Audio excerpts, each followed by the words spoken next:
Hey kids, you're listening to a couple of annoyed grunt boys, and this is the 138th Simpsons podcast.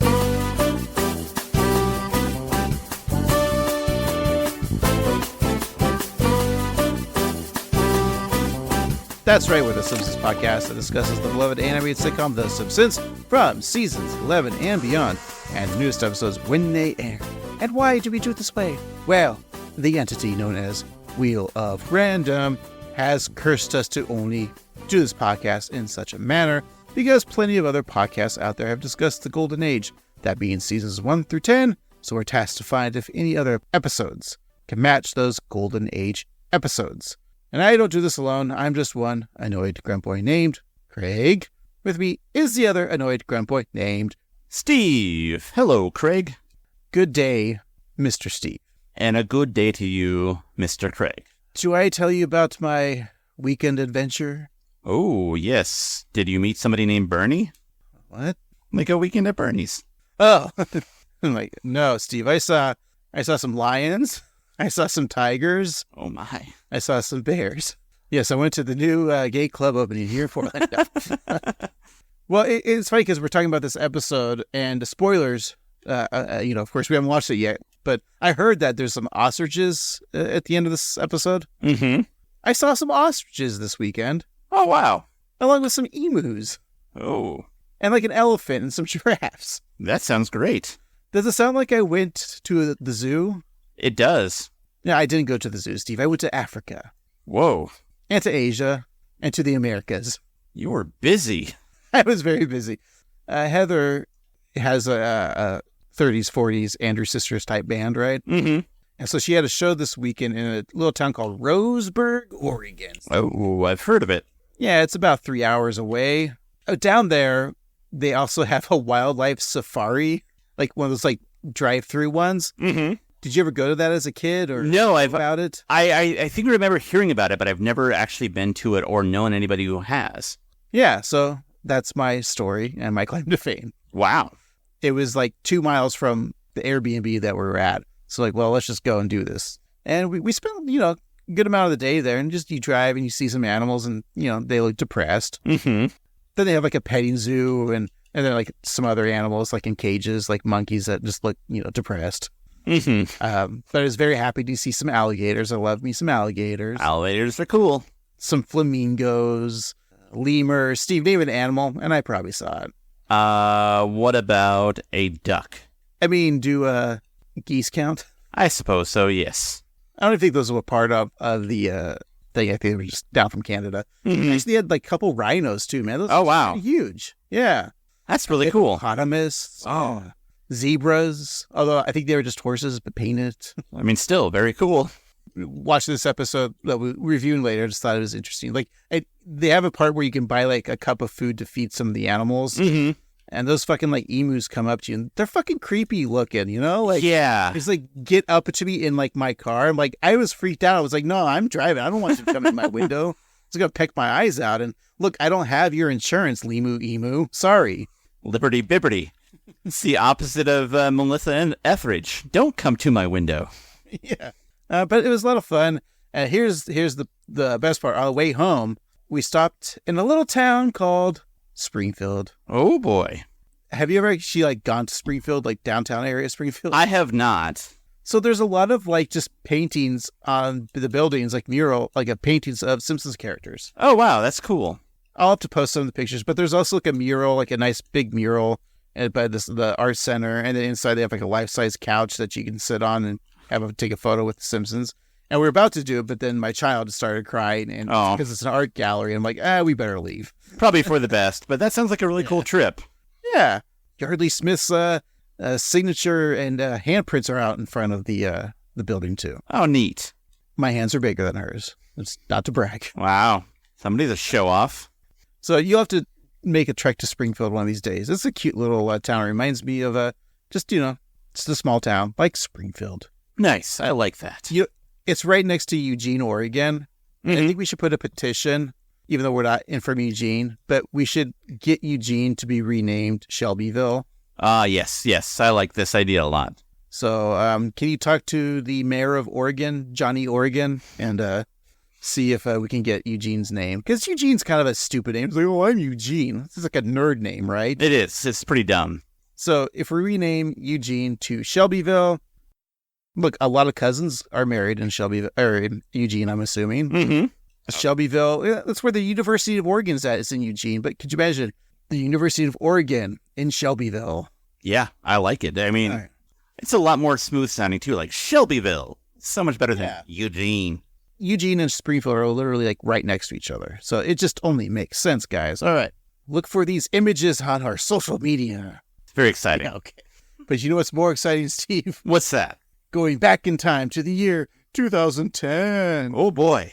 November 28th, 2010. Steve, I have a feeling, maybe not this weekend, but the following weekend or sometime around this time, you probably were in the theaters watching the number one movie in the box office. I think that's very possible because that movie was Harry Potter and the Deathly Hallows, Part 1. Yes, a J.K. Rowling classic. That wonderful person, J.K. Rowling. Listeners, if you're playing the Annoyed Grunt Boy drinking game, we're going to mention J.K. Rowling being a terrible turf. Yes. That's a shot.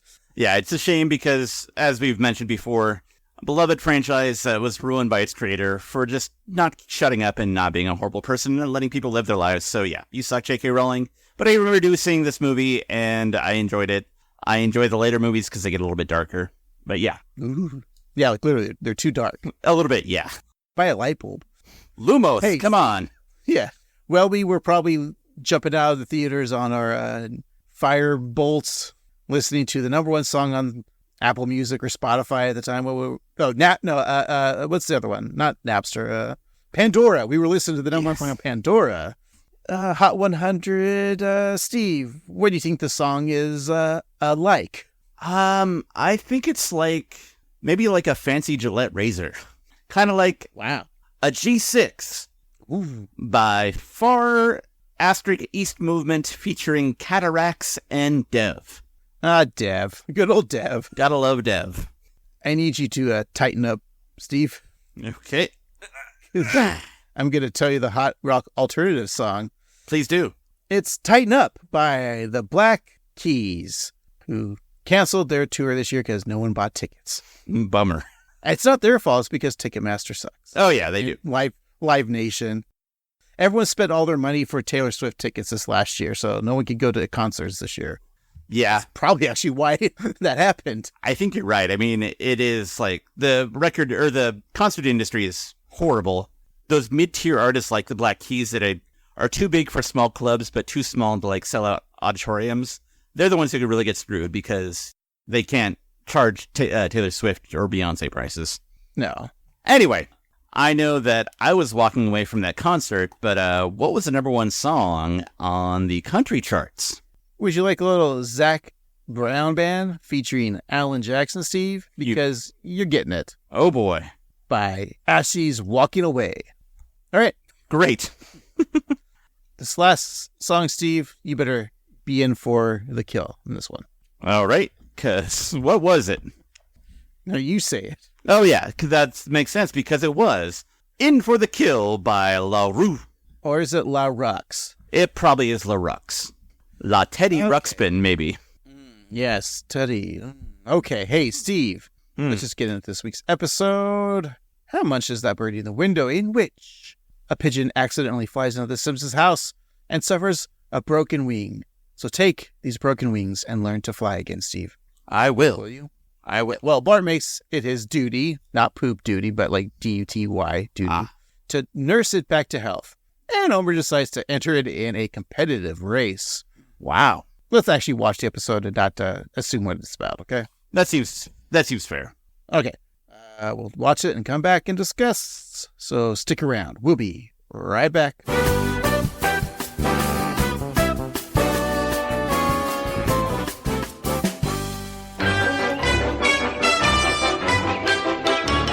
And we're back. Today we're talking about how munched is that birdie in the window. It's the 7th episode of the 22nd season, originally aired November 28th, 2010. It's episode 471 of the show's run. The nerd code is NABFO2, written by Kevin Curran, directed by Michael Polcino, and the showrunner, Al Jean. Alrighty, Kevin Curran was a writer for The Simpsons from season 14 to season 29. He's also known for writing for both The Late Night Show with David Letterman and Married with Children. And sadly, he passed away on October 25th, 2016, due to complications from cancer. And there was an episode, There Will Be Buds, that was dedicated to him. So he's written 12 episodes of The Simpsons, and this is the 5th that we've reviewed. So the most recent one that we've reviewed is I'm Spelling as Fast as I Can from season 14. And then a lot of these episodes are way back in our early days because we have Rednecks and Broomsticks, our 46th episode. And then we have We're on the Road to Delaware and Don't Fear the Reaper, which were our 78th and 79th episodes, respectively. Yeah, Don't Fear the Roofer. That's a great episode. Yeah, I think it's really fun. Shingles, right? The Shingles one? Yeah, the Ray Romano. Yeah. How could you forget I'm Spelling as Fast as I Can? And a hot plate, Steve. And a hot plate. Great episode. Well, yeah. Have we ever dedicated one of our podcasts to Kevin? I don't think we have yet, but maybe we should dedicate this one. I think we will, Steve. I think we will. Alrighty. We still have a couple more of his, of course. Treehouse of Horror 13. We haven't got to that one yet. We haven't done My Big Fat Geek Wedding. We haven't done The Wife Aquatic or Sex Pies and Idiot Scrapes. The Greatest Story Ever Told. The Winter of His Content. I know we've done The Winter of His Monetized Content. I remember that was an episode titled. Yes, I believe from season 30 or 31. Yeah. Yeah. And then his last episode that he wrote is season 29, episode 12's Homer is Where the Heart Isn't. Wow. But Kevin's work, of course, I think we all have enjoyed his work, especially with David Letterman and Married with Children. Yes, indeed. Great writer. And yeah, let's just get into it. We have a title screen in which King Kong Homer climbs the Empire State Building, grabbing that darn three-eyed raven as it flies by. However, that is not the original title gag that was shown on the episode, because it was originally a Fox News helicopter flying by that said, not suitable for viewers under 75. And that is because there was a previous episode, a few episodes back, where a Fox News helicopter went by that said, Fox News, not racist, but number one with racists. And at the time, Bill O'Reilly, who was a commentator and had a show called The O'Reilly Factor, he's also a weird sex pervert, publicly denounced the Fox Corporation, saying it continues to bite the hand that feeds it, part of it, with Fox being on the show, as he puts it, cartoon characters running wild. And so in response, the producers added a brief scene at the beginning of this one that it was unsuitable for viewers under 75 because he has a very old audience base. And Al Jean was real happy that they annoyed Bill O'Reilly because he sucks, and they never received any warning about the show. And so everybody wins, and it was all very entertaining. But in international viewings, because they wouldn't know, and just to keep things even, they changed it to this King Kong gag. Again, not a political podcast, but I think I'd be fine with the Fox News channel is if they renamed it from Fox News to like Wacky Grandpa Fox Entertainment Network. The WGFEN? Sure. Yeah, I like that. Or just like, if they called it literally like Fox Entertainment and just got rid of the news, then, you know, it's fine. Then they could say whatever they want. It's just the fact that they call themselves news, it's wrong. It's like us calling ourselves like a podcast. Exactly, or a quality show. Right. They're just, everyone's gross there because all they care about is the almighty aller. Mm-hmm. I mean, I understand too. I mean, we probably would sell our soul or all that scrap. Oh, for sure. Commentators. I'm pretty sure we could probably get a job on Newsmax. Although I think this podcast pays more than what they would on Newsmax. Yeah, probably. We have more artistic or journalistic integrity too. Yeah. Sadly. See, we got a billboard gag. It's a poot wearing a Santa hat advertising the Springfield Quickie Mart. Thoughtless gifts for people you don't like. Nice. I like that. Probably really expensive too. Yeah. We have a chalkboard gag in which Bart writes, a Charlie Brown Thanksgiving is as good as a Charlie Brown Christmas. So he's arguing with Krabappel about the Charlie Brown. I think they're both wrong. Krabappel should be there writing it as well, because I don't really give a shit about Charlie Brown specials. There's only 2 good ones. Actually, there's only 1.5 good ones. So I would say that The Halloween special, solid, great, whatever. And the Christmas special is cool up until it gets weird and Christian. And yeah, nobody gives a shit about the Thanksgiving special, so Bart is right. Assuming that Bart is right when he had to say what he said and then sarcastically. He said that sarcastically and then he had to write this on the board. Do they even air the Thanksgiving special on TV anymore? Actually, not to get dorky, but I think that Apple TV owns right to it, so it's exclusively on Apple TV. Well, you know what I'm doing after this podcast, Steve? Drinking? Yeah, probably. Good. And then we finally get to a couch gag. I feel like you always describe the couch gags, but I get to describe the couch gag this time. Oh, yeah. All right, so it's the family. Let me check their names. Simpsons. And Professor Frink. He's on the couch waiting for them. So he blasts them with a shrinking ray, Steve, not his penis, causing them to become smaller than mice. Not like my penis. They avoid getting stepped on by Grandpa, and then Homer takes a bite out of a giant, well, it's giant to them, discarded tortilla chip. Family approaches the couch. They are chased by Snowball 2. So they run into the mouse hole and sit on a wedge of cheese, which happens to be on a mouse trap, which then snaps them, and they all die probably. Probably, yeah. Sad end to the Honey, I Shrunk the Simpsons couch gag. It'd be kind of gross to be Ant-Man, you know, when you shrink down to like that minuscule size, like all like the dust and dirt that you think is you've picked up from like your mopping or sweeping or vacuuming, but there's still stuff down there. It's true, yeah. Did you ever see the first Ant-Man movie? No, I haven't. There's a scene where he's in a bathtub and he shrinks down to, you know, tiny size, and it's just like you see like soap scum and like the junk close up, kind of like in like an old rusty bathtub, and it's just gross looking. Ugh. Yeah, I hate that scene. I don't want to see soaps come. Yeah, you see soaps. You know, they should have put like pubes. Mm-hmm. They probably wanted to, but you know, it's Disney. Disney doesn't right. pubes. They like it smooth. I mean, the Disney Channel, the people that work on the Disney Channel, yeah, of course they do. Boy. Switch over to Nickelodeon. Same thing. Anyway. Fox News? Maybe. No, they like them old and gray. Not the women, Steve. Oh, that's true. They're blonde, and yeah, they're probably also. Okay. Anyway, our episode begins, as it always does, on a dark and stormy night at Evergreen Terrace. Rod and Todd Flanders are in bed, separate beds, shivering with fear, but Ned assures them that the thunder is just angels bowling. And up in heaven, we see that Ned is correct, as there is thunderous rumbling as one bowling angel throws his ball down the lane, and another rumble when an angel applies talcum powder to its hands, and then a third rumble when a server angel runs the credit card of another angel who's ordering a duff. And it's funny that you'd have to pay for your duff in heaven, but who do I know? Sadly, when you die, your credit goes with you. Oh boy! So if you're in debt, you're having bucks. Yeah. Oh. Boy. I mean, you gotta separate the rich and the poor in heaven too. I guess so. So I'm gonna just start committing sins so I can go to hell, because I think they'd be cool if dead down there. It's a lot more fun. Yeah, I would assume. I mean, you're gonna be tortured, right? But you can't be tortured to death in hell because you're already dead. What's the point? You know? Yeah. I'm okay with that.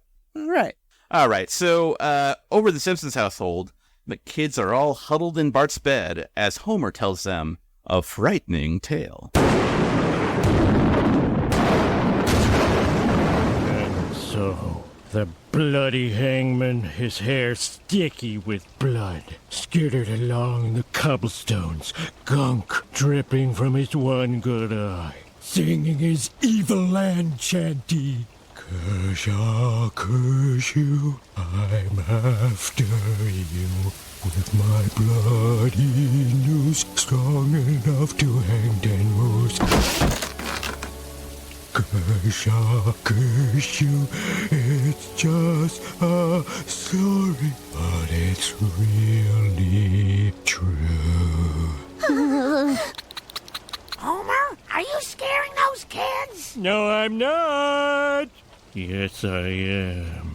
The bloody hangman walks on his stubby-bone feet through the plague-ridden streets of London. You said it was Boston. Did I? I love when Maggie's scared. She just sucks really hard. I probably should have said it like that. Yeah, there's other ways you could go around that, but I get what you're saying. Like, it's the nervousness. Also, I gotta give Homer some props. I am a newly made father. That he's putting a lot of effort into telling this story. Like, he's really getting into it, like using his voice to scare the kids. But also, he's trying to probably put them to sleep. So it's probably not the best way to put some kids down by telling a scary story. Yeah, but he did do a really good job. It was the cadence and like the whole thing is very frightening. So he did a good job. I was scared. Me too. Homer continues his scary story about the bloody hangman piling up bodies like those stackable plastic chairs, which remember, like, as a kid, like, you have to stack them and sometimes like your finger might get caught. Oof, yeah, I could feel that. Or like sometimes maybe they get stuck, you're trying to pull one of the chairs out and you just like give up and sit on like two chairs. Well, Lisa wonders if he's talking about those chairs that are in the music room in school, and replies, possibly, which is ones obviously we're talking about. So Homer laughs maniacally, but then all of a sudden there's a crash to the window, and Homer runs out of the bedroom, warning that the hangman is here, and that his lies have come true. Ooh. Back in Bart's bedroom, the kids learn the cause of the crash. It was a pigeon with a hurt wing. And so Lisa finds a number on the bird's leg, and Bart assumes that it's the combination to a safe. Using her usual logic, Lisa figures it's actually a phone number of the bird's owner. So as she dials the number, Bart whispers to her about to ask about the safe, or even better, asks her to act like she already knows about the safe already, so that she can just imply the safe. Lisa does make a phone call, and a voice on the other line says hello, and Lisa informs him that they have his pigeon, who's named Raymond Bird. Great name, Perry Mason. Lisa asks how to return the bird, and the owner, who is Raphael, whose apartment is overrun with pigeons, sarcastically says that the bird is a homing pigeon, so, he could just find his own way home. But unless Lisa wants to spring for a limo. And Lisa replies with an equal level of snark, telling him that the bird has a broken wing. So the man on the phone scoffs at the idea of coming to Springfield to pick up the bird, because wherever he goes, 200 birds have to come with him, and they all want to sit in the front seat with Daddy. I wouldn't see Raphael as a pigeon guy, but I guess here we are. Who knows what people like? Maybe that's the one species that he's not sarcastic with. Yeah.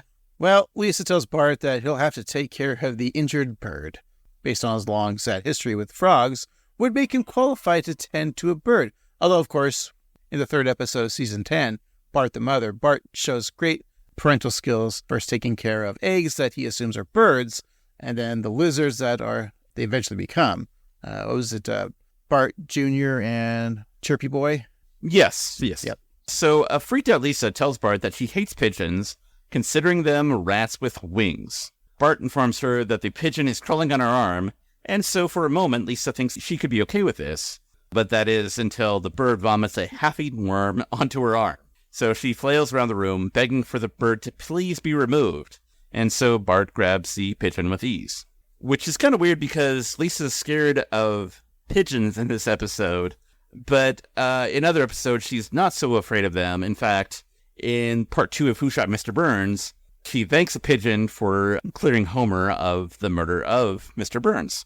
And maybe she wasn't afraid of pigeons at that time. You know, like sometimes you're fine with something. Yeah. Grow to hate it, like your ex-wife. Sure. Suzanne. No, I was talking about Becky, your other ex-wife. Oh, right. There's so many. It's hard to keep track. But not Felicia. Felicia was great. She was great. What is your relationship with a pigeon, Steve? I mean, it's not intimate if that's what you're implying. I wasn't, but... Good. Becky was a pigeon. But she was no scrub. I'm kind of indifferent towards pigeons. Of, like, the city birds, they're probably my least favorite. I love a crow. I think it's neat when you see a bluebird or a robin, and you just see pigeons wherever.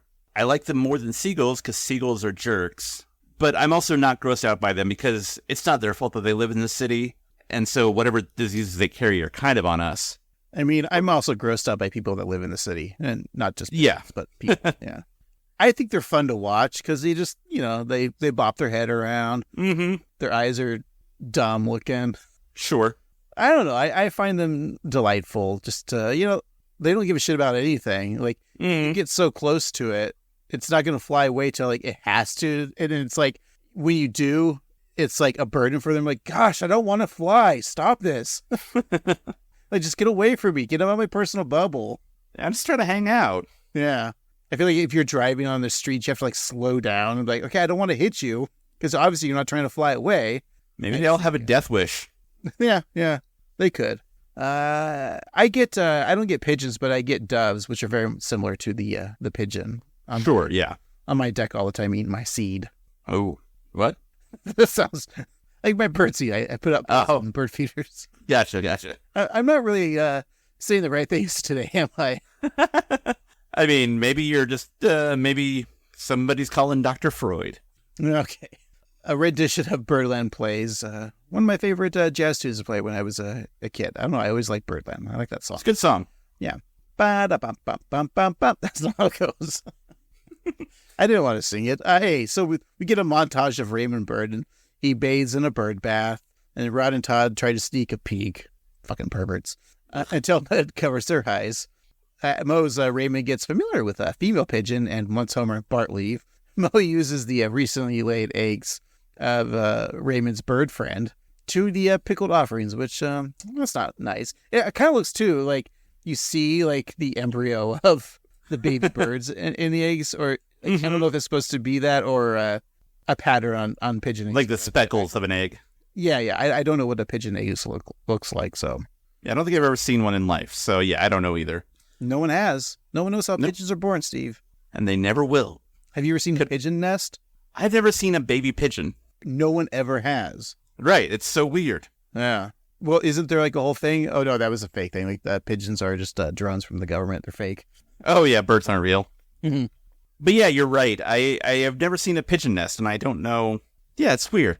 Anyway, Bart uses a blender to grind up some worms to feed the bird, and so he pours a small amount of the pureed worms in a dish for the pigeon, and then Marge walks into the kitchen after workout, and she assumes that the contents of the blender are a smoothie, and so she pours herself a glass. And then she kind of walks away, drinking it up, and Bart kind of motions to stop her, but he kind of hesitates, and he's like, she just drank some worms. But then Marge returns for the seconds of the worm smoothie because she enjoyed it so much. What do you think about that? Sorry, Steve, I wasn't listening. I made you the smoothie that you asked for earlier. Oh, thank you. Tastes like the one that I make every morning. It's just kale, banana, peanut butter, and cocoa powder, and some honey, and... Honey? That's gross. That's bee vomit. Oh, yeah. Sorry. You're a vegan. I forgot. That's right. Here, wash it down with this hot dog water. It's gross, but it's very hilarious. Yeah.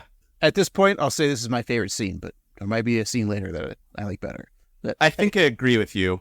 Now, the internet is telling me that Bart having worms in a Chinese to-go food box is a reference to the Lost Boys, but I think that I've seen like bait shops have it in that kind of container too, and I've never seen the Lost Boys, so I don't know. What do you think, Craig?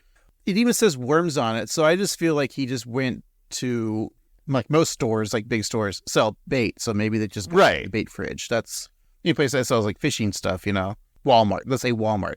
Yeah. I think so you just bought that and it says worms on it. Yeah. It's kind of what I assumed. Steve, I haven't seen Lost Boys in years, so I don't remember. That's fine. It's fair enough. I did finally Google, we were talking about baby pigeons. I Googled baby pigeon, and it looks like, who is that prime minister for England a few years ago? Boris Johnson? Yeah, it looks like Boris Johnson. Type in baby pigeon in Google, and you'll see one that looks just like Boris Johnson. And also, they're very ugly. I mean, most birds, when they're born, are fucking hideous.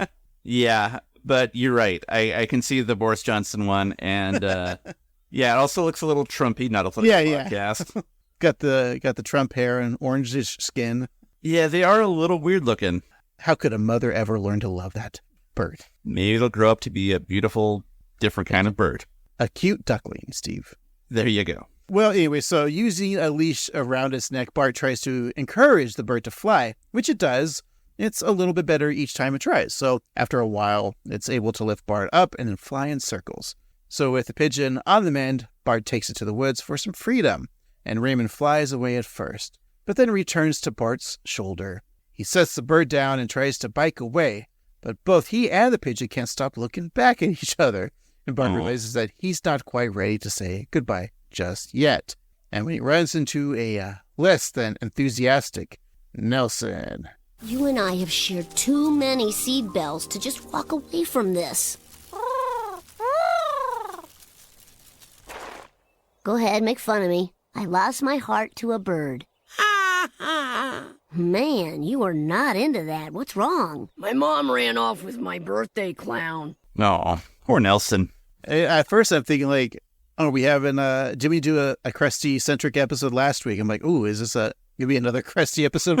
Because the only clown you think of in Springfield is Krusty, so I guess right. Mel, but yeah, a lesser clown that Mrs. Muntz hired. Yeah. I feel like, we always make the joke of the Simpsons did it first. But I think Bart stole this from The Next Karate Kid. Don't you remember Hilary Swank was taking care of a hawk in that movie? Of course. Who could forget? I love The Next Karate Kid. Of course, Michael Ironside and Walton Goggins is in it. Everyone loves Walton Goggins. It's definitely in my top 4 Karate Kid movies. Yeah, take that, Jaden Smith. Yeah. Back at the Simpsons household, Homer builds a coop for Raymond Bird, which Bart finds to be a little flimsy. So Homer tries to show off the strength of his construction with a gentle pat of the coop, but that causes the coop to sway, and so then all of the staples in the coop pop out, and the chicken wire rolls itself up back into the box where it came from, and then those staples reseal the box. Really great visual gag. Mm-hmm. And so since it seems that Raymond Bird will be sticking around a while, Bart shows him the pecking order. Top dog is me, followed by the top dog. The dog, then the cat, and then you. But don't feel bad, you're head of Millhouse. Come on, Bart. How long can you stay mad? I thought your race car was a transformer. Nothing's one thing anymore. Sorry, man, it's still too soon. No problem. I'll just be right behind this fence whenever you're ready to forgive me. On the other side of the fence, Steve, since this is a podcast, you can't see it, but Millhouse pokes his eye through a knothole in the wood, asking if Bart is willing to forgive him now. And then Bart walks, and then Millhouse's eyes appear in another knothole, and then another, and then two simultaneously that are super far apart, which makes Millhouse scared. This might be one of my favorite visual gags, along with I agree with you with putting the coop together, the box rolling up with the staples. Mm-hmm. There's just a lot of fun visual gags in this episode, and the Millhouse eyes one is just creepy. Yeah, really creepy, really funny. Just really funny. So inside, the family's watching TV when an ad comes on asking the viewer if they're bored by those black and white footage of World War II.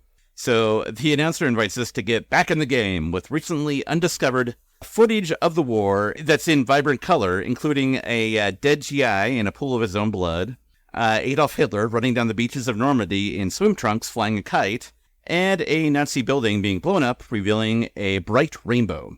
All that, and dictator's commentary from Hitler and Mussolini.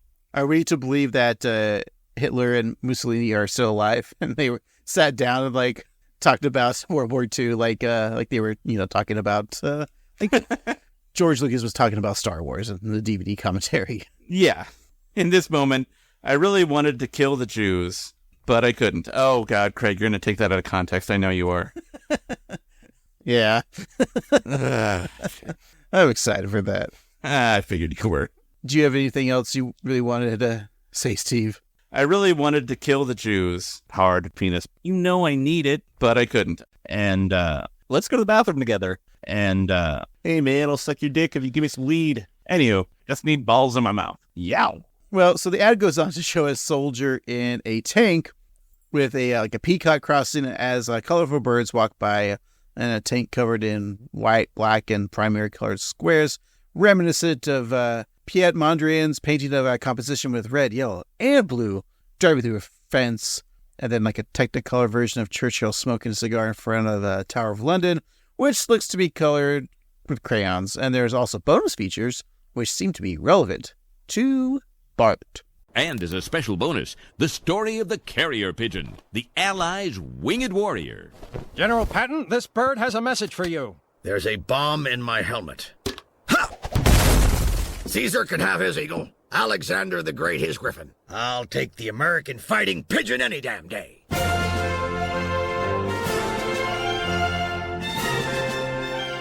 Wow, Ray, you have hidden talents. Is he good at tic-tac-toe like that chicken I played, lost to, and ate at the state fair? No, I was thinking we could use him to send messages back and forth. Way ahead of you. Homer writes a message that says, "Dear State Fair, get more delicious genius chickens."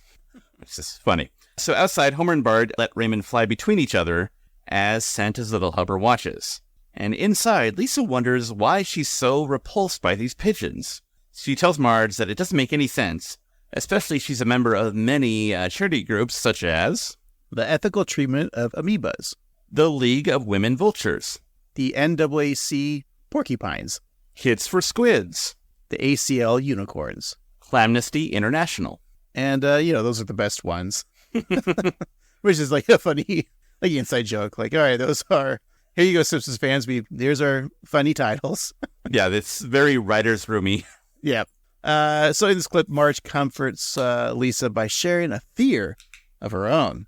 Sweetie, everyone has an animal they can't stand. Indiana Jones had snakes. The Grizzly Man had grizzlies. And, I'm not crazy about opossums. Really? Yeah, those creepy little claws. Ugh. Opossum! Ugh. Mom, it's just Maggie. Oh,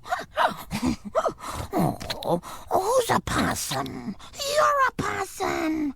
What's that? I'll tell you later. So, again, visual gag. At first, she feels something on her leg, and it's just Maggie, right? But then she feels scratched again, and it's actually a possum. Really funny scene. We've had in the past, we've taken a pro-possum stance or pro-opossum stance, saying that we like the little guys and we feel like they get a bad rap. But the one that they drew scratching at her leg was kind of creepy looking. Yeah, the creepiness factor. Indiana Jones is afraid of snakes. Lisa, pigeons. Grizzly Man, grizzly bears. I don't think that's the message we got from that movie. But, Steve, is there an animal out there that just gives you the willies? Ooh. The spillies?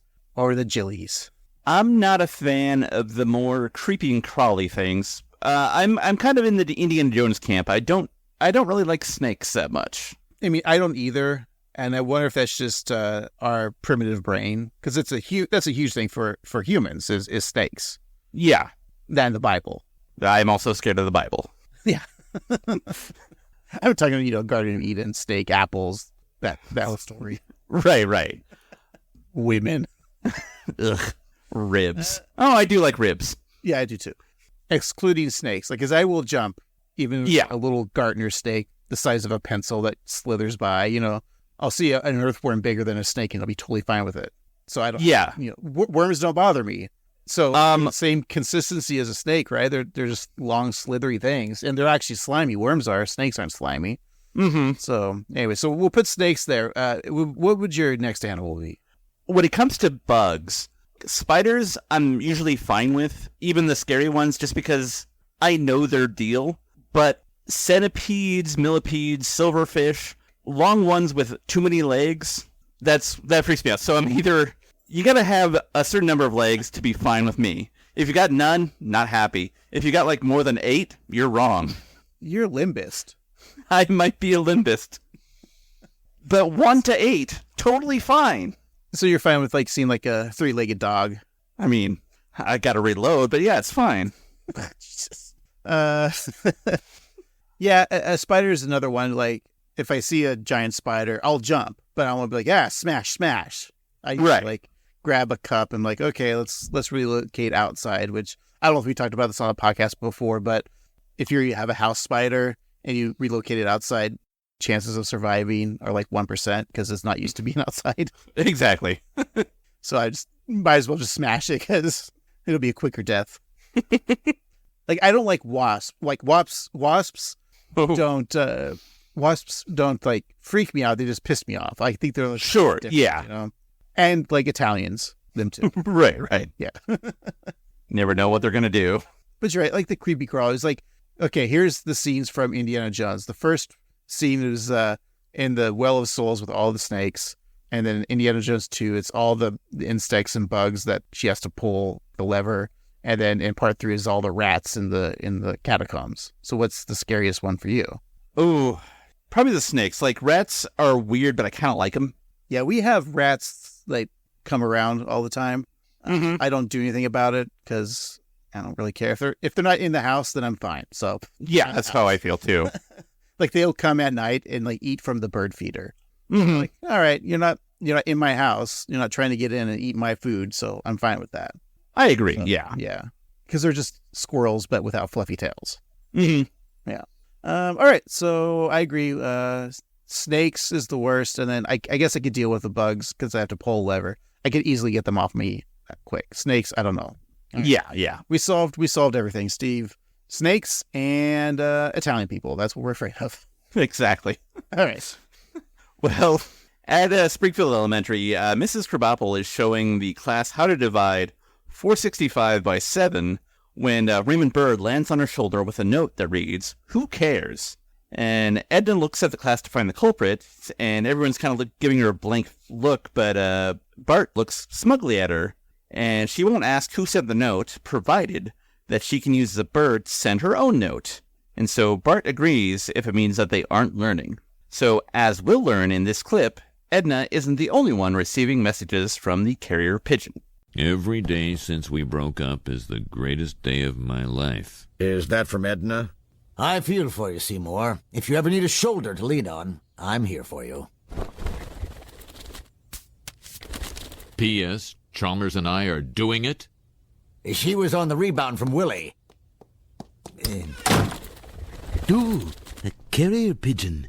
Perhaps an update on the siege of Khartoum. Do a ballet dance without no clothes on. Bad grammar. Good advice. In the beginning of that clip, I don't know why, but the words "doing it still makes me laugh. And also that, I don't know, it just seems so disrespectful of Chalmers to hook up with Krabappel, because he's already hooked up with his mom. But why does Krabappel have to rub it in his face? It's true. And Willie, too. Right. Bad grammar, good advice. That's true. Do a ballet dance without no clothes on. Right now? Yeah. All right. Uh-huh. Down. Well, despite the poor grammar, Monty Bird strips to his birthday suit and dances around his office. And Homer, Lenny, and Carl watch and laugh in the parking lot until Smithers shuts the curtains and then lifts Burns and twirls him. Homer and Carl leave, but then Lenny opts to stick around and he's mesmerized or maybe aroused by this. And I gotta say, I think Smithers is probably having a great time. Oh, yeah, he's gotta love it. Do you think Smithers got naked too, started dancing? Maybe. I mean, I've heard of Swan Lake, but Dong Lake? Wow. What do you think Smithers is packing? You know, he's not a showy guy, which makes me feel like he's got something. He's packing pretty well. I think he's like lengthwise average, maybe a little bit below average, but like girth. He's got girth. He's like the beer can a bit. Yeah, I imagine like those like skinnier cans of Coke that are still like probably like 8 ounces. Yeah, that's what I'm thinking. Like it's a thick round boy, but like yeah. Okay. Yeah, I agree. Hey, fans, let us know what you think of Smithers Hog, or draw a picture for us at 13simpsons@gmail.com, or email it at mattgroening@simpsons.com. I love it. Yeah. Bart sends Raymond with a message to Milhouse asking, "How are you?" R and U being the letters. And Milhouse sends Raymond back to Bart with a message that says, "My dad fell in fish tank at dentist's office." And so Bart replies, "OMG, LOL." And Milhouse responds with a message saying, "See attached PDF file." And then a photo of Kirk in the dentist's fish tank. And below that, it says that we see that PDF stands for pretty darned funny, which is just, it's a lot of fun. This was texting back in our day, Steve. We used to use carrier pigeons to text each other. That's right. Yeah. I feel like, what year is this episode that dropped? 2010. Did Simpsons do it before The Office? Remember this episode where Michael Scott falls into the koi pond and Jim could have prevented it? I feel like that's after. So we just have to say Simpsons did it. Yeah, I mean, that's... Okay. Because I feel that it was like a later season episode. Yeah. It's like 6 or 7 maybe. Huh. Well, we're not the office lady, Steve. So as Homer prepares for some bird seed for Raymond, Moe walks up to him and asks if he ever thought about racing the bird. And Homer had no idea you can race pigeons. But as Moe explains, if it moves, you can bet on it. So we can't bet on Steve. He barely moves. Yeah. But then Bart asks about the Detroit Lions. But Moe says to cut them some slack since them peoples is living in Mad Max times. It's true, but now, 14 years later, all of America's living in Mad Max times, so it's okay. Yeah. Detroit is like gay Paris now in America.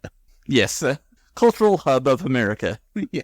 Although you've been curious to go to Detroit, right? You always wanted to look at Detroit somehow. Why? I mean, the houses are probably cheap. It's where a lot of early proto-punk began. It is a country full of history, and it's where home improvement took place. So that's something. Did it?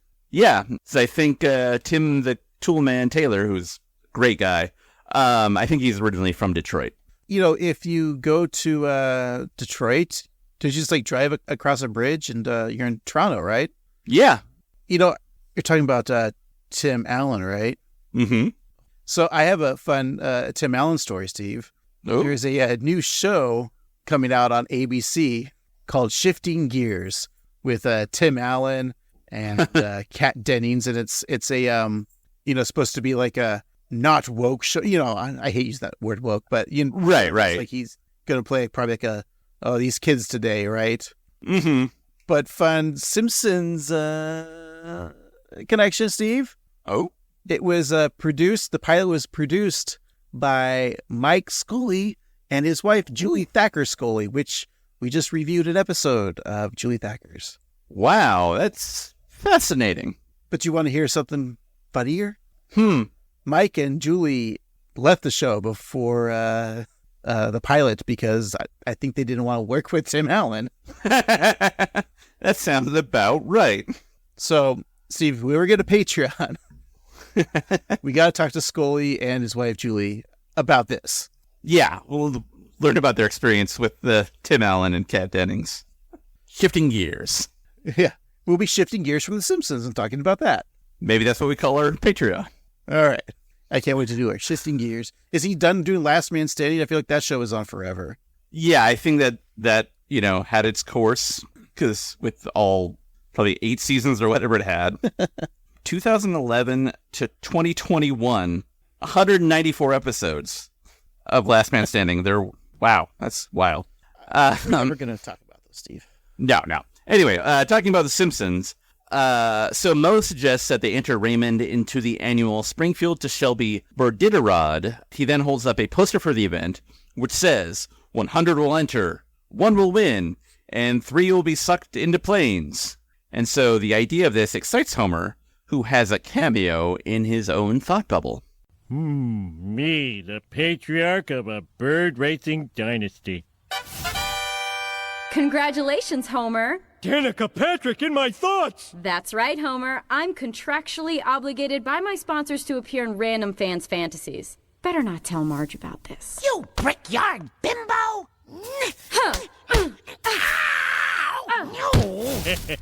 Ended that a little too soon. What they don't suspect is that I'm into this. Hear that, boy? You're gonna be a racing pigeon. Oh, it's getting a little chilly. I better put a blanket on Ray. Hey, we get a cameo from racist Danica Patrick. I mean, race car driver. Not actually racist, I don't think. No. But wasn't there some controversy around her recently? I think so. She's been accused of promoting conspiracy theories on her podcast. Oh, she has a podcast? Everybody has a podcast. In June 2023, she was criticized for engaging a discussion about alien involvement in human DNA. Okay, that kind of crazy is fine by me. Yeah, that's just fun. Yeah. She was, in 2024, that's pretty recent, June 2024, she was involved in a discussion about reptilian shapeshifters, leading to her being dropped from Sky Sports F1's broadcast team. for the Austrian Grand Prix. Steve, why don't we ever talk about shape-shifting reptilians? I don't know. Maybe we should start. I mean, that seems like fun. Well, let's think here. Those guys from Super Troopers. Broken lizard? Huh. Jim Morrison? He's the Lizard King. He can do anything. Our professor in college, Kurt Connors? Yes. His arm did grow back suspiciously well. He is always talking to that Peter Parker person. And finally, Eddie, the comedian Eddie Izzard. Yes. All right. We figured out the lizards. Do you think we can cancel now? I mean, I think that, we can respect all those lizards, and Eddie Lizard is now Susie Lizard, but yeah. I apologize. Yeah, I forgot. Sorry. No, it's okay. I think they go by both. So, but yeah, I think we'll be fine as long as, the lizard people don't take over, but maybe they'll consider us somebody worth saving. All right. Well, as Bart opens the cage to his warm avian friend, Santa's little helper grabs the bird and runs with it in his mouth. Homer dives to catch the dog, demanding that he let go of that delicious bird. So Santa's little helper continues to run until he's tackled by Bart. He then swallows the pigeon, but Bart uses the Heimlich maneuver to free the bird. And then Raymond flies out of Santa's little helper's mouth and then lands right back in there. And the dog just swallows the bird. So Homer shouts for the bird to come out, using the sound of his voice as a guide. But Santa's little helper just farts out some feathers.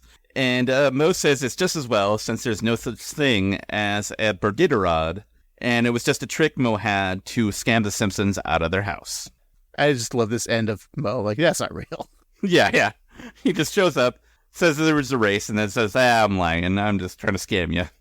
And it's like, this is like such a Mo thing to do, because he'll always come in with like, here's how we can make money off of something. Very funny. Well, at Raymond's funeral, a tiny headstone is placed that reads, "Here lies Ray, beloved pigeon. Will we miss him?" Yes, a smidgen. So after a musical interlude from Martin, Milhouse, Database, and Nelson, Homer has a few words to say in this clip. Taps, taps, taps. Taps, taps, taps. Taps, taps, taps. Taps, taps, taps. Taps, taps, taps. Taps, taps, taps. What do you think, Mom? We'll ask your new father. You haven't earned the right to say that to me. Dearly beloved, I'd like to open this service with the words of Emily Dickinson. Hope is the thing with feathers. Oh, stupid dog. This funeral just got depressing. Let's lighten up the mood, boys. Gray skies are gonna clear up. Put on a happy face. Brush off the clouds and cheer up. Put on a happy face. Thanks. That song does make me feel a little better. It's from Bye Bye Birdie. Starting the choir off just saying taps. Yeah. I like how Homer starts off with a funeral sermon with "Dearly Beloved," like a wedding. It's really funny, and I like, given our canon, that the fact that both Nelson and Martin are in a choir together, but also the end there where they're singing "Put on a Happy Face," and then they mention that it's from "Bye Bye Birdie." That's a great joke. And the Simpsons, they've done that song before, right? They have. I feel like I remember Ned singing it. Okay, I was like trying to place like, who sang this? I know the Simpsons have sang the song before. Does Raphael not care about Raymond anymore? Like, he didn't show for the funeral. No, he seems pretty indifferent. But, you'd think having all those pigeons that he'd care more. He's hoarding pigeons, so you'd think anyone would be important to him. So he doesn't seem to care about Raymond. Sad. What if he just works at like a pigeon complex? There's like a caretaker. Is that a thing?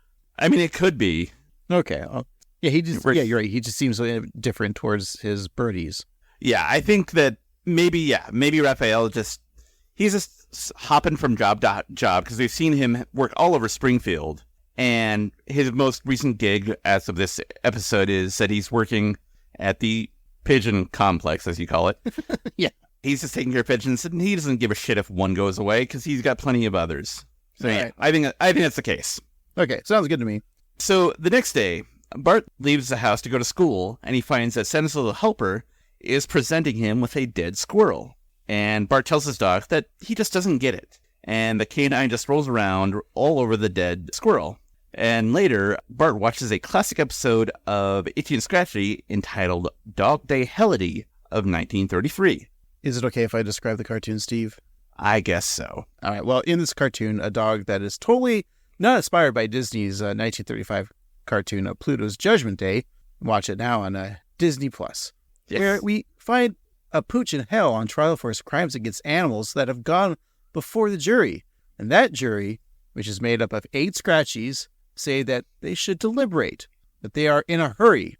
So a caricature of Edward G. Robinson appears and shoots not Pluto with a Tommy gun.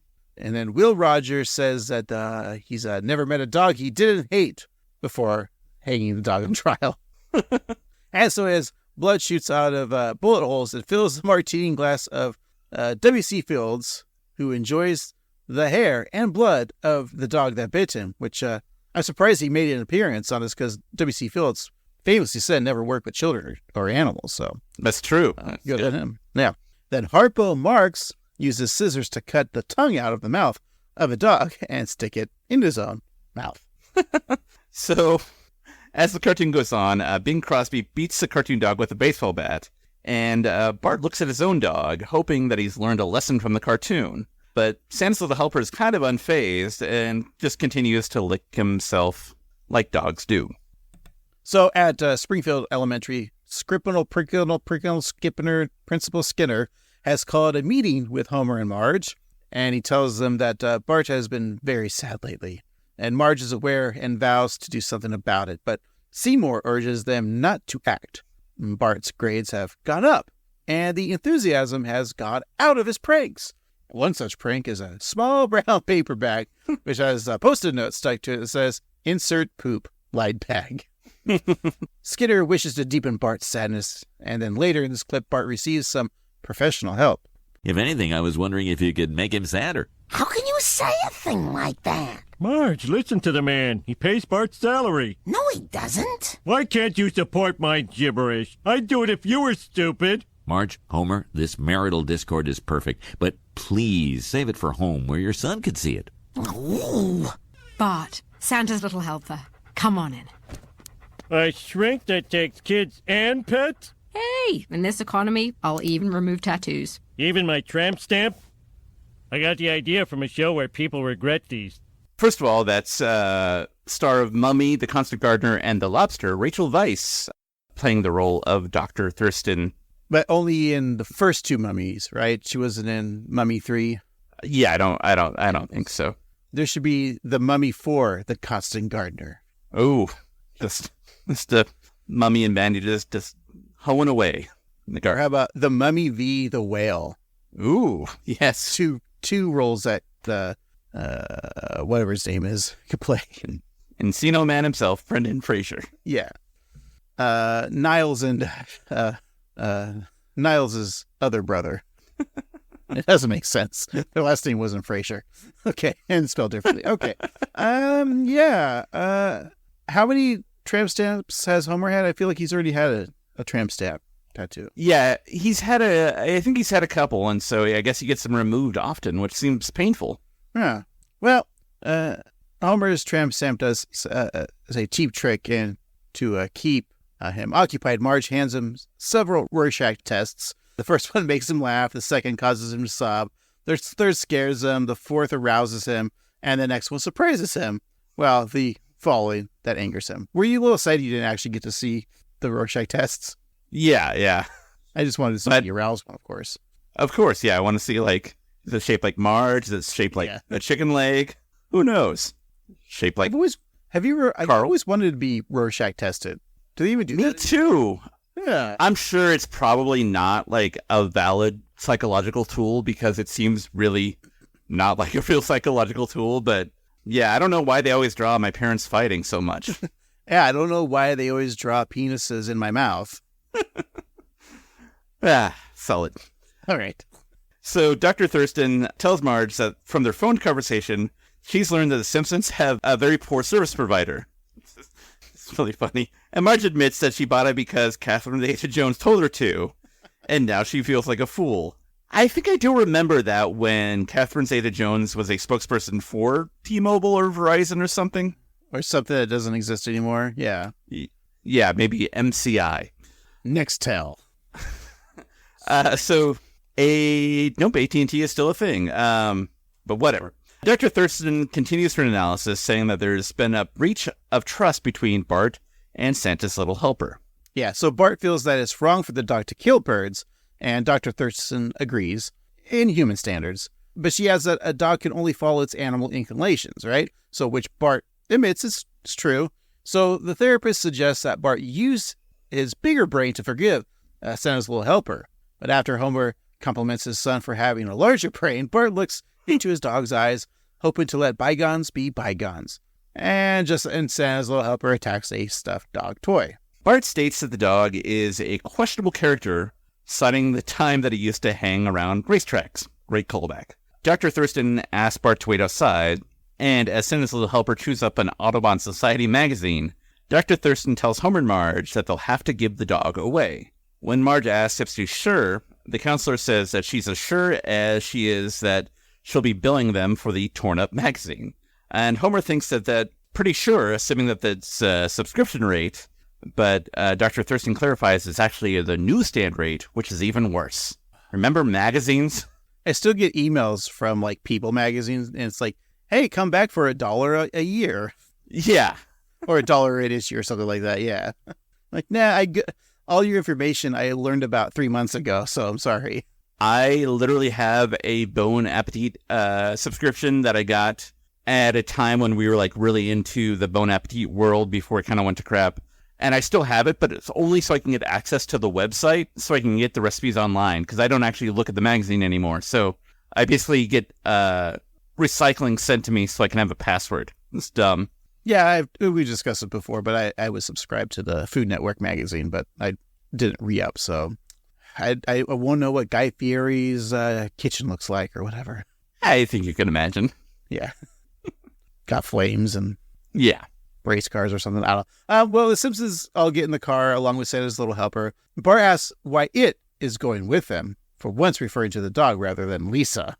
Lisa is amazed that she can both feel sorry and hate for her brother at the same time. She's sure there's a German word for it, but Marge then explains where they are going, an ostrich farm upstate. We're bringing the dog because we found them a new home at a farm upstate where he can run and play all day. You're gonna put him down? No. For once, a pet going to a farm upstate really is going to a farm upstate. What about all the other pets you told us went to a farm upstate? Backyard, toilet, ocean, don't know. Backyard, Flanders mailbox, Lenny's freezer, tire fire. This is where we're ditching the dog? Well, ditching is a harsh word. Enough chit-chat. Time for Operation Dog Dump. It wasn't really a lot of chit-chat. It was still too much. The farm upstate joke, I think we've been making a lot recently in this podcast, and now we get to hear one. Yeah, it's good. I was just thinking, maybe you should open up a farm downstate. But downstate, where hell's at? For all the hell dogs, like Sybaris and the original dog from hell, Poochie. Yeah. But yeah, it is funny that we've been talking about, for the past few weeks actually, I think, taking the animals upstate, and there it is, so yeah. The proprietor of Ostrich World tells Homer that they'll take good care of the dog, and Homer is sure that they will since they have so much love for the ostriches. He then sees a billboard advertising ostrich burgers and rethinks the decision. And eager to leave, he allows Bart to say goodbye. Steve, here you go. I made you an ostrich burger. It's gamey, but tasty. Yeah, it just tastes like chicken. Yeah, everything tastes like chicken. But now you know what a velociraptor tastes like, Steve. Dino-tastic. Bart pets Santa's little helper and tells him that they've had a lot of great memories. One such memory is when they got their picture in the paper with the caption, "Who's walking who?" Homer adds that he mailed in the answer, but the paper never printed it. Cheerfully, Bart says it's not his fault Santa's little helper is leaving. It's the dog's. It's Santa's little helper's fault because he should never, ever kill a bird. So as Bart requests a moment to himself, Santa's little helper seems to get the message. Just then, Homer's cell phone rings. He's excited to receive a call from unknown caller, but his joy is interrupted when an ostrich steals his phone. So he enters the ostrich pen, telling the bird that if he gives it back the phone, no one will get hurt. So the ostrich then hits him in the head, and Homer attributes what he just said about nobody getting hurt to the ostrich saying it, and then says, like, "You lied." And then the ostrich punches him in the gut repeatedly. Well, then another ostrich nips at Bart and chases him. Meanwhile, in the gift shop, Marge asks Lisa if she wants an ostrich feather centerpiece. And Lisa doesn't really, but Marge feels that they need to buy something. So as the flightless bird continues to hunt Bart, he calls out for help. And Santa's little helper barks and faces off against the ostrich.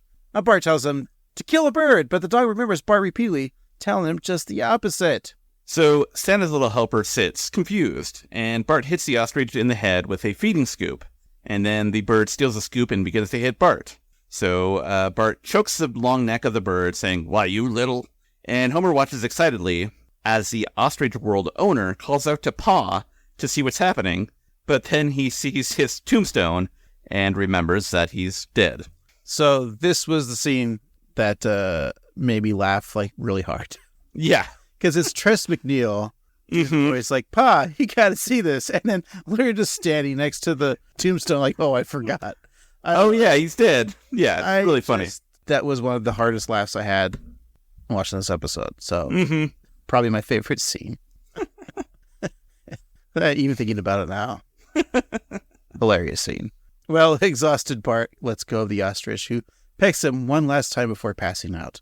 And later, Marge offers Bart some more of Krusty's choice Oxycontin candy, and the boy and the dog make amends. Well, boy, I guess I owe you an apology. Who's a bird-eating monster? You are! Yes, you are! Aw. Well, Bart learned a lesson, and most important of all, we don't have to stop and pick up dinner. You do for me. So the Simpsons drive into the sunset with the ostrich tied around the roof of the car. But just then, it wakes up, kicks through the car roof, and begins to choke Homer. So the car swerves, Homer struggles, and Marge groans in frustration. And that's the end of the episode. They live happily ever after, I'm assuming. I assume so. Okay, Steve, I'm ready to take a break, come back and discuss the rest of the episode. Sounds great. We'll be right back.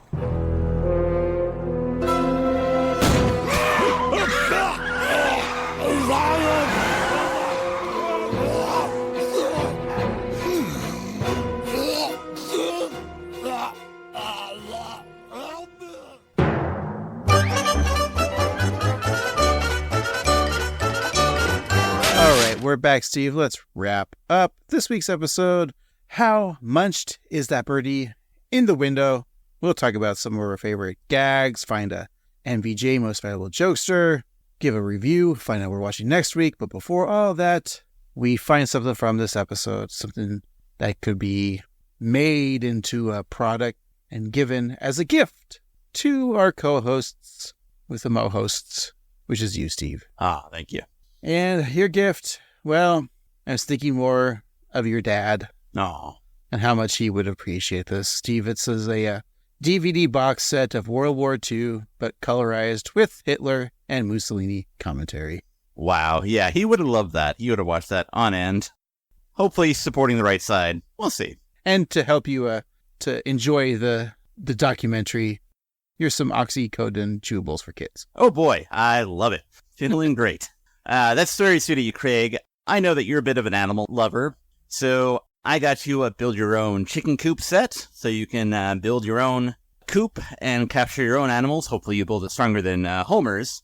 And I also got you a gift certificate to get your own Cheap Trick tramp stamp. I can't wait for my Cheap Trick tattoo. Do I have to get it? It doesn't have to be Cheap Trick. It could be any power pop band from the late 70s. It could be Sweet. It could be, Bad Company. I mean, just as long as they're like on your local classic rock station. Yeah, that's a tramp stamp for you. You can get Aerosmith if you want. The newly retired Aerosmith, Steve. Yes. We will miss them. Will we? I'm sure somebody will.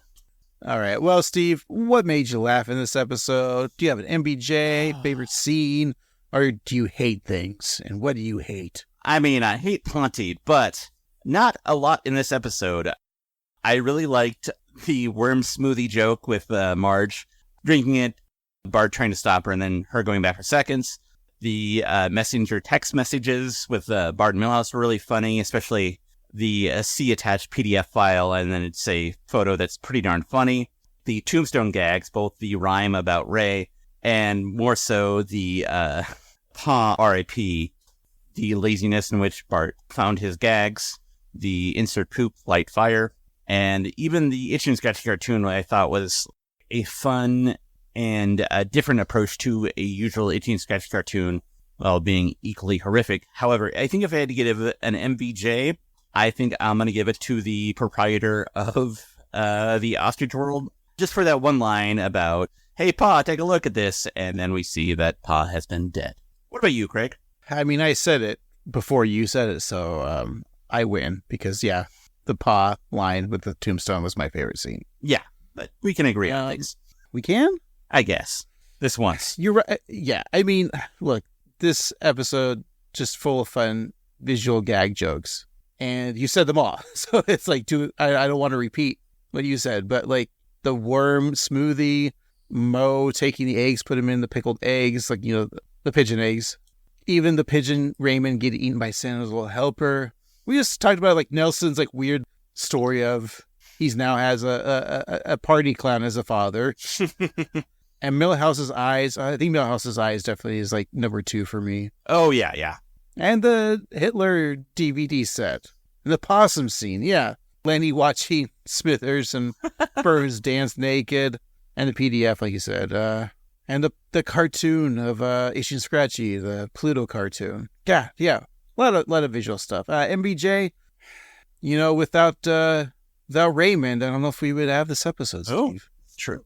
It's definitely not going to Danica Patrick. It's not really a scene that, is worthy of that. Rachel Weisz as the shrink was perfectly fine, too. Yeah. But, yeah, I think Raymond, and maybe Chalmers, banging Krabappel after he's banging his mom, Skinner's mom. But I think Raymond, R.I.P. Raymond, and especially R.I.P. Kevin Curran, who wrote this episode. But he's upstate at an ostrich farm. Steve, what did you think of this episode? We've seen Bart as a parental figure before, and we've seen Bart struggle with obedience of Santa's little helper and trying to get him to be a good little doggy, and then not always. And so we're not exactly breaking new ground with this episode, but it just is a goofy, funny episode. I think both of the guest stars were kind of pointless, if I'm being honest. I don't follow racing, so I don't know if at the time getting Danica Patrick was a huge get, but it didn't mean much to me. And Rachel Weisz, I think she's a fine actress, but she didn't do anything wrong, but she didn't do anything that great. That being said, the episode was just really fun and funny. I was sold in the get-go when the Angels bowling, it's a classic joke, but I think the way that they executed it was funny. And then we get the Homer effectively telling a scary story that either takes place in Boston or London. The visual jokes especially really sell this episode. Even the B-plot is kind of dumb because Lisa is afraid of pigeons for some reason, and it doesn't really go anywhere, but I don't really mind it. I think it's fun, and I think that leading to the weird possum thing is really funny. So I think that the jokes really take this episode to the next level. It's just a good time, and I laughed a lot. I want to say that this is a watch, and, there are a lot of pigeons in this episode, but, in New York, there's a lot more pigeons. In fact, there's about 4 million pigeons in New York City. And so out of 4 million, I'm going to give this episode a 3.5 million. So it's a watch. It's a good one. I say check it out. What do you think, Craig? Ditto. Good. That's my review. Look, you said a lot, Steve. I can't, I mean, I knew we would agree on this episode. I would love to watch this episode again. Mm-hmm. It's just fun. It's a fun time. And like you said, we've seen Bart try to raise a bird before, and you feel like, oh, they've done this before. Why do I need to see the same story again? But it was a lot different. And sometimes stories about a boy and his dog are entertaining. And, and this one was definitely entertaining. It got me thinking, though, since we've seen Bart be very caring towards animals, right? Like, he took care of the two lizards and then taking care of this pigeon. And also he just adores his dog too, even though like they have their issues sometimes. I got me thinking of like, they need to do a future episode or scratch future episodes. They've done plenty of future episodes. I think we talked about last week's podcast about if The Simpsons was canceled in like season 7. I think it was last week's episode. I think it was last week, yeah. You know how like there's TV shows that have come back after they were canceled, like Full House became Fuller House, Boy Meets World was Girl Meets World. So it's all that original cast, but now as adults. So let's say like we take The Simpsons and do the same thing, but in a sincere manner.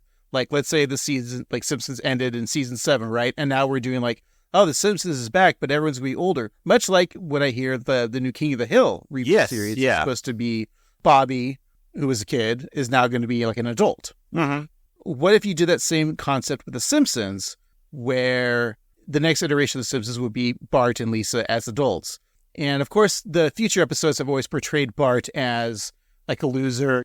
But what if we see in this future version of this new series, Bart is a veterinarian. Maggie, of course, I like the idea that she becomes like a singer. Yeah. Or maybe like a public speaker. I think it was kind of funny. Like someone who just speaks a lot, right? Or a podcaster. And then, of course, Lisa could, whatever Lisa becomes. But I think as Bart has those instincts of like caring, like give him that job of like a veterinarian. I love it. I mean, he's taking care of Stampy. He's taking care of Chirpy and Bart Jr. Of course, Santa's little helper, Laddie. Like he's helped a lot of animals throughout his time. And I think that is the path for him to find his own growth too. So yeah, I think this is a great idea. All right. Well, email Matt Selman right now and say, Bart the veterinarian. You'll know what we're talking about. So if I give this episode a ranking, there was a math problem on the board, right? It was 465 divided by 7. And I did it off the top of my head. And as we all know, it's 66.428571428.6. So out of 66.428571428.6, I'll give this episode a 63.6824175.824. That's fair. All right, Steve, I guess this episode was fun. So let's find out if next week's episode will be just as fun as this. Steve, we're going to need that wheel of random. Alrighty, let's give it a spin to see which season we're in. Ba-doop.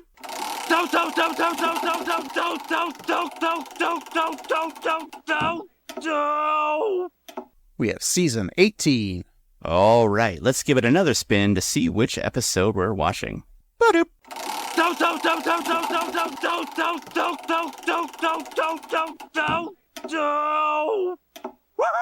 Wow, the Wheel of Random just didn't want to get away from 18 because it's episode 18. Wow, season 18, episode 18. That's right, Steve. So you got to come with the title, season 18, episode 18.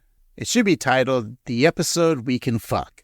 Because The Simpsons got to 18th episode. It's legal now. Or it could die for our country. The Simpsons will never die, Steve. That's true. I guess not. But it will fuck us over.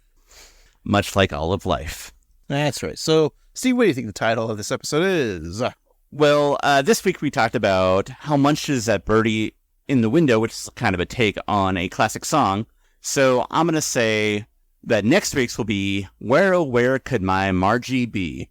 Is that like a parody of that one song, Last Kiss, and Marge is dead from a car accident? Yeah. Where Oh Where Could My Margie Be? The Lord took her away from me. Yeah, I like it. Yeah, the Pearl Jam version is actually better.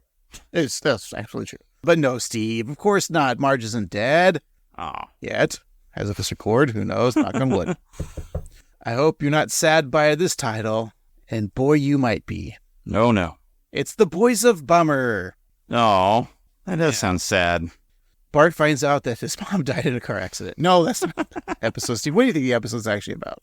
The word bummer makes me think of like surfer dudes from the 80s. So I'm going to say that Bart and Milhouse become surfers and enter a surfing competition to win a jet ski. But they find out that Bart is kind of a crappy surfer and Milhouse takes it like a fish to water. So it causes a strife in their friendship. And then in the B plot, Homer decides to sell shells by the seashore until Lisa informs him that it's a horrible business idea. And what's Marge doing? She is trying to apply sunscreen to Maggie, who doesn't like it and tries to run away, but Marge is concerned about her getting sunburnt. And what's Abe doing? He got buried in the sand by the bullies, and so he's trying to get help, but Seymour Skinner, who's using a metal detector, thinks that Abe is actually, who's buried in the sand, is actually a ghost.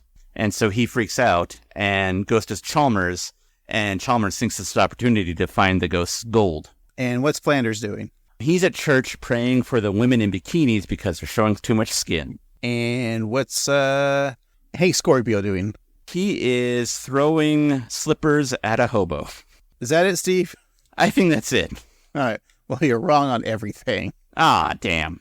I mean, I'm assuming you are, because all it says here is Bart is once again enemy number 1 in Springfield when he makes an error that costs the Isotopes baseball team the Little League championships. Oh, no. Wait, are the Isotopes a Little League team now, or is it like the Little League team named Isotopes? It might be the Little League Isotopes. I hope there is Little League teams out there named Isotopes. I know there is like a baseball team with the Isotopes, Albuquerque Isotopes, but I want Little Leagues to be Isotopes too. That'd be great. Steve, do you remember this episode? I have a vague memory of a baseball episode that everybody gets mad at Bart, but I don't really remember it that well. What about you? Yeah, that's exactly what I have the memory of. Interesting. I have the vague memory of it, and look, Steve, we're in the dog days of summer right now in this podcast, so I think this is a perfect episode for the summer and baseball. Ah, yes. All right. Well, I had fun with you, Steve. And I had fun, too. I hope our listeners had some fun, and we want to know if you had fun. So contact us on social media at 13 Simpsons, like Instagram, Threads, YouTube. That's right, I said at 13 Simpsons, or email us at 13simpsons@gmail.com. We want to hear from you, so you can go to your favorite podcatching app, leave us 5 stars or the equivalent, and leave a review, but you don't need to waste your time writing an actual review. You can just tell us which animals give you the heebie-jeebies, be it possum, snake, or pigeon. And while you're there, you can go to the show's notes, leave us a voicemail. You can, burp on the microphone, do an impression, you can scream, or you can just sing taps using the word taps. And don't forget to check out our TeePublic site, tpublic.com/user/annoyedgruntboys for some Annoyed Grunt merch. All right, for this week, I've been Annoyed Grunt Boy Craig. And I've been Annoyed Grunt Boy Steve. And remember, this funeral just got depressing. Why can't you support my gibberish? I'd do it if you were stupid.